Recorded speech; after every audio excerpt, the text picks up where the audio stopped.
Hello guys, പച്ചയൊക്കെ ഇട്ടിട്ട് ഈ കൊച്ചുകൾ പിന്നെ ഇത് എങ്ങോട്ടാണെന്ന് ചോദിച്ചാൽ ഗൈസ് നിങ്ങൾക്ക് ഏകദേശം മനസ്സിലായിട്ടുണ്ടാകും. ഞങ്ങളങ്ങ് ദുബായിലേക്ക് പോവുകയാണ് ഗൈസ്. അതെ, ദുബായ് റൺ നടക്കുന്ന കാര്യം നിങ്ങൾക്ക് എല്ലാവർക്കും അറിയാമല്ലോ. സോ നമ്മളും ലാസ്റ്റ് മൊമെൻ്റ് എന്ന പോലെ ഒരു ദിവസം മുന്നെയാണ് ഇത് രജിസ്റ്റർ ചെയ്യുന്നത്. എന്തോ ഭാഗ്യവശാൽ ഞങ്ങൾക്ക് 3 പേർക്ക് ടീഷർട്ട് കിട്ടി, ഒരാൾക്ക് മാത്രം കിട്ടിയിട്ടില്ല. സോ ഇത് കണ്ടോ ഗൈസ്, ഫുൾ പച്ച മയം ഗൈസ്.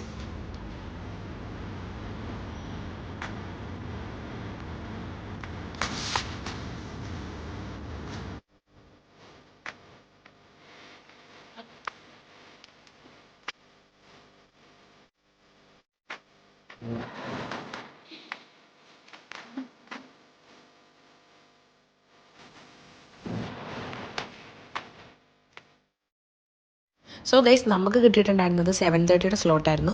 സോ 7:30 ആൾക്കാരാണ് ഗൈസ് ഈ കാണുന്നത്. നമ്മൾ വന്നപ്പോൾ സ്റ്റാർട്ട് ചെയ്തിട്ടുണ്ടായിരുന്നില്ല. അപ്പോൾ നമ്മൾ ആ സ്റ്റാർട്ടിംഗ് പോയിന്റിലേക്കാണ് പോകുന്നത്.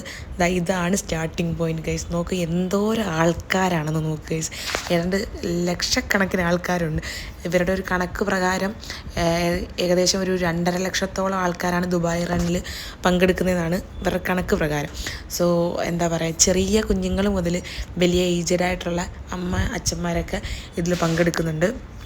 നമ്മളും തുടക്കത്തിൽ നല്ല ആവേശത്തിൽ ഓടുകയൊക്കെ ചെയ്തിരുന്നു. പിന്നെ നല്ല സ്ലോ മോഷനായി, പിന്നെ അതിലും സ്ലോ മോഷനായിട്ട് ഭയങ്കര അന്നനട പോലായി ഗൈസ്.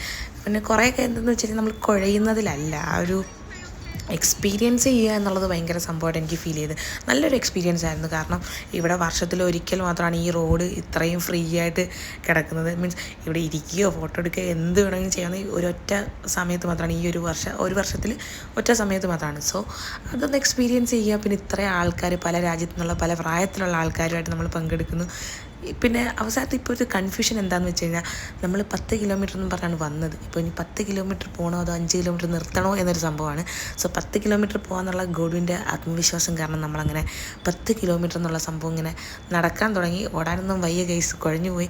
ആൻഡ് ലാസ്റ്റൊക്കെ ആയപ്പോഴത്തേക്ക് നമുക്ക് വാഷ്റൂം സൗകര്യങ്ങളൊക്കെ ഉണ്ടായിരുന്നു.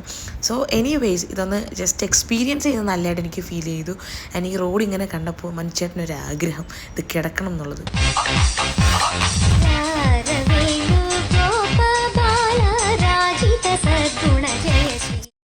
ആഫ്റ്റർ ഓൾ ദ കലാപരിപാടീസ് ഞങ്ങളങ്ങനെ തിരിച്ച് വീട്ടിലേക്ക് പോവാണ് ഗൈസ്. ടയേർഡാണെന്ന് വെച്ചാൽ ടയേർഡാണ്, ബട്ട് സ്റ്റിൽ ഒരു ഹാപ്പിനെസ് ഉണ്ട് ഗൈസ്. ഇതൊന്ന് വൺസ് ഇൻ ഇയർ നടക്കുന്നൊരു കാര്യമാണ്. നമ്മളത് എക്സ്പീരിയൻസ് ചെയ്യാൻ നല്ലതാണ്. ആൻഡ് പടപഴിച്ച് പന്തളത്ത് ചെന്നപ്പോൾ ചൂട്ടും കെട്ടിപ്പട എന്ന് പറഞ്ഞ പോലെ ഗൈസ്, മെട്രോ ഒക്കെ ഭയങ്കര തിരക്കായിരുന്നു. ആൻഡ് നിന്ന് തന്നെ പോകേണ്ടി വന്നു. എന്നിരുന്നാൽ കൂടി എൻ്റെ മനസ്സിൽ ഭയങ്കര സന്തോഷമാണ്. പിന്നെ അതൊരു പേഴ്സണൽ ചോയ്സാണ്. നിങ്ങൾക്ക് ഇഷ്ടമുണ്ടെങ്കിൽ ചെയ്യുക, ബട്ട് പറ്റുമെങ്കിൽ മാക്സിമം ചെയ്യുക. വീഡിയോ ഇഷ്ടപ്പെട്ട ലൈക്ക്, ഷെയർ, സബ്സ്ക്രൈബ്. ബൈ.